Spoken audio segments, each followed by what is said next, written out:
आध घंटा पौन घंटा पहले की बात है, टाइम फिक्स नहीं था क्योंकि मैं यहाँ पे ये प्रोग्राम चला था फंक्शन के लिए, तो ये किसी तरीके से कोई खंबा ढह गया।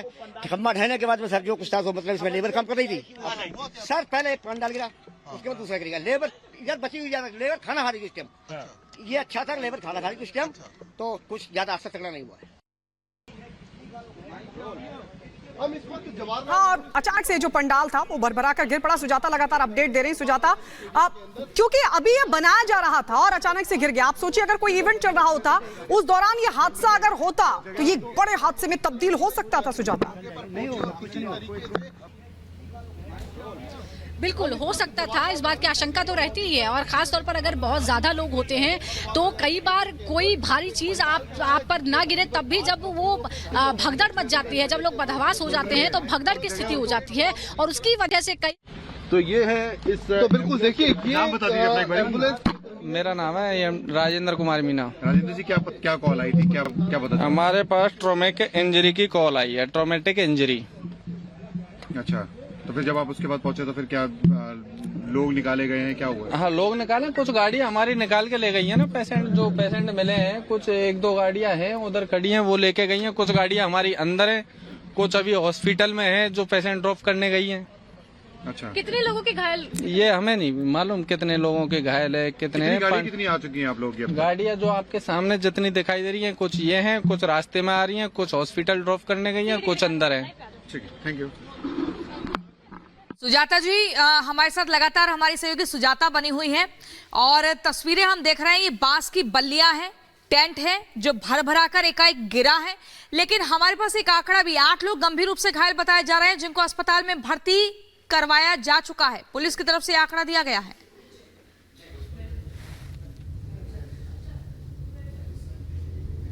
जी बिल्कुल, और जैसा कि जो कर्मचारी काम कर रहे थे उन्होंने भी बताया कि वैसे ज्यादा लोग यहाँ पर होते, लेकिन क्योंकि लंच ब्रेक था तो बाकी लोग लंच ब्रेक में बाहर थे, खाना खा रहे थे, तो वो वहाँ पर मौजूद नहीं थे, तो इतने लोगों को चोटें आई हैं। हालांकि उनकी स्थिति कितनी खराब है ये जब उन्हें देखेंगे तभी पता चल पाएगा। हालांकि पुलिस की तरफ से कहा जा रहा है कि बहुत ज्यादा कोई हताहत होने वाली स्थिति यहाँ पर नहीं बनी हुई है और हम भी यही लेकिन सुजाता, ये बताया गया है कि इन तमाम लोगों को अस्पताल पहुंचाया गया। ट्रॉमेटिक इंजरीज की बात, यानी बहुत सीरियस इंजरी तो नहीं है, लेकिन घायल हुए हैं लोग जिनको अस्पताल पहुंचाया गया है।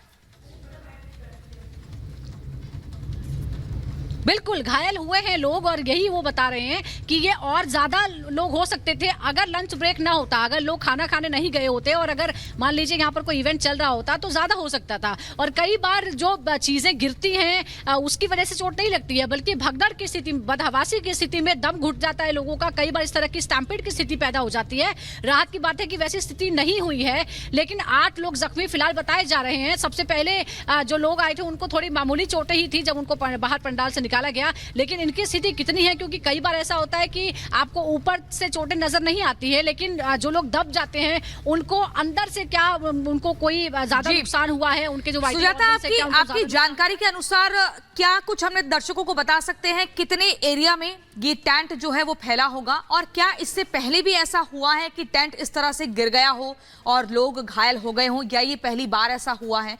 और क्या लगता है क्या चूक हुई होगी? देखिए प्रियंका, अभी तो ये कह पाना मुश्किल है कि ये कितने बड़े एरिया में पंडाल था। जैसा कि मैंने आपको बताया कि जवाहरलाल नेहरू स्टेडियम जो है एक बड़ा स्टेडियम है, मशहूर स्टेडियम है।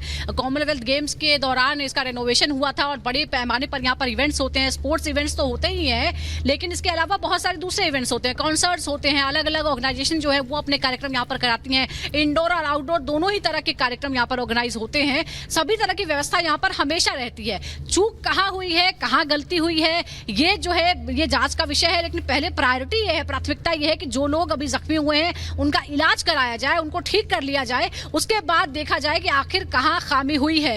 हालांकि इससे पहले इस तरह की कोई घटना यहाँ पर नहीं हुई है। हालांकि देश के अलग अलग हिस्सों में कई इवेंट्स के दौरान कई ऐसी घटनाएं हुई हैं जिसमें बड़ी तादाद में लोग हताहत भी हुए हैं। यहाँ हम राहत ये मान रहे हैं कि जो हादसा है वो बहुत बड़ा अभी तक नहीं पता चल पाया है। हमें संख्या देखनी होगी, हो सकता है कि यह आंकड़ा इससे ज्यादा भी हो सकता है। अस्पतालों में जो लोग जिन लोगों को पहुंचाया गया है उनसे उनकी जब फाइनल काउंटिंग आएगी, उनको देखा जाएगा, तभी ये कहा जा सकता है कि उनकी स्थिति कितनी खराब या कितनी ठीक है। तो इसके लिए हमें थोड़ा सा इंतजार करना होगा कि डिटेल थोड़ा सा इंतजार करना होगा। हम आपके पास लौटेंगे सुजाता, बहुत बहुत शुक्रिया। तो ये तस्वीर हम आपको दिखा रहे हैं, आधे घंटे पहले का मामला बताया जा रहा है और ये बताया जा रहा है कि इवेंट चल रहा था और उसी समय पंडाल अचानक से गिर पड़ा, कुछ लोग पंडाल के नीचे दब गए जिनको अस्पताल पहुंचाया गया है। और इसी बीच अगली बड़ी खबर अपने दर्शकों को बताएंगे। बीजेपी के राष्ट्रीय अधिवेशन का शुभारंभ होने जा रहा है। पीएम मोदी ने शुभारंभ किया है। 2 दिनों तक ये राष्ट्रीय अधिवेशन चलेगा और इसमें तमाम जो बीजेपी के नेता हैं वो यहां पर जुटेंगे। आज से इसकी शुरुआत हो चली है। आपको बता दें 24 का रण और मोदी की गारंटी, लगातार 400 पार का नारा तो दिया ही जा रहा है, लेकिन आज ये जो राष्ट्रीय अधिवेशन है इसकी शुरुआत होने जा रही है। 2 दिनों तक ये चलेगा। वैभव हमारे सहयोगी लगातार हमारे साथ बने हुए हैं। वैभव इस वक्त हमारे साथ जुड़ गए हैं, ग्राउंड पर चलते हैं। वैभव, 2014 में रामलीला मैदान में लोकसभा चुनाव से ठीक पहले बीजेपी ने अधिवेशन किया था तो एक स्थायी सरकार आई थी। 2019 में भी रामलीला मैदान में अधिवेशन हुआ तो बहुमत की और पिछली बार से ज्यादा सीटें लेकर बीजेपी आई। इस बार भारत मंडपम में और लक्ष्य 370 का। क्या लग रहा है, क्या कुछ आज प्रधानमंत्री नरेंद्र मोदी की तरफ से कार्यकर्ताओं को दिया जाएगा मंत्र? देखिए बिल्कुल गायत्री, लक्ष्य बहुत बड़ा है और बात अगर 1995 की करेंगे तो उस वक्त भी बीजेपी के अधिवेशन में ही अटल जी का नाम जो है वो बतौर प्रधानमंत्री के चेहरे के तौर पर आगे रखा गया था और उसके बाद बीजेपी ने मजबूती के साथ चुनाव लड़ा था। तब से परंपरा लगातार चली आ रही हो और इसी परंपरा को आज फॉलो करते हुए बीजेपी के इस राष्ट्रीय अधिवेशन की तस्वीर हम आपको दिखा रहे हैं, जहां पर बीजेपी के देश भर के कोने कोने से बड़े जितने भी पदाधिकारी हैं वो सभी आज एक छत के नीचे एकत्रित हो रहे हैं। खुद प्रधानमंत्री नरेंद्र मोदी इस वक्त भारत मंडपम में मौजूद हैं, राष्ट्रीय अध्यक्ष जेपी नड्डा इस वक्त मौजूद हैं और साथ ही ये तस्वीर जो हम अपने दर्शकों को दिखा रहे हैं दरअसल देश भर के तमाम बीजेपी के पदाधिकारियों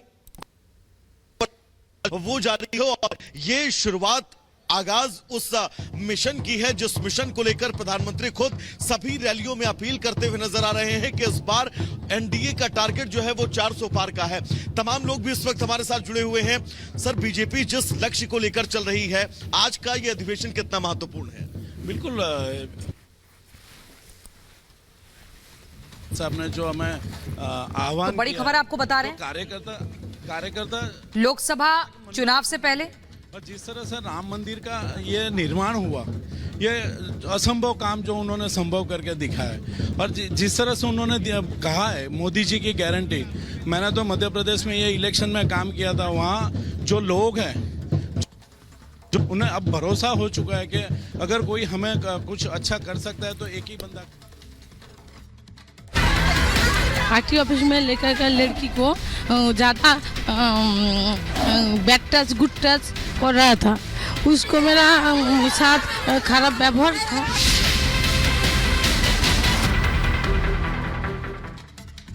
और चलिए अगली बड़ी खबर आपको बता दें। रिपब्लिक भारत से बोली संदेश खाली की पीड़िता। आरोपी पीड़िता के साथ टॉर्चर करते थे, महिलाओं को ऑफिस में बुलाया जाता था और उनके साथ बदसलूकी की जाती थी। बड़ी खबर आपको बता रहे हैं, संदेश खाली में जो पीड़ित महिलाएं हैं उन्होंने अपनी आप बीती सुनाई।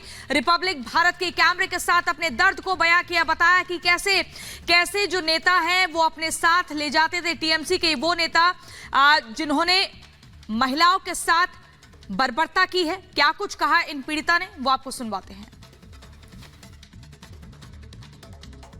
तो संदेश खाली में, इन गांव में, हर एक घर में किस तरह से महिलाओं पर अत्याचार हो रहा था, आप ये समझिए, इनका यौन उत्पीड़न किया जा रहा था। आप खुद सुनिए आखिर हो क्या रहा था। दीदी, क्या हो रहा? এখানে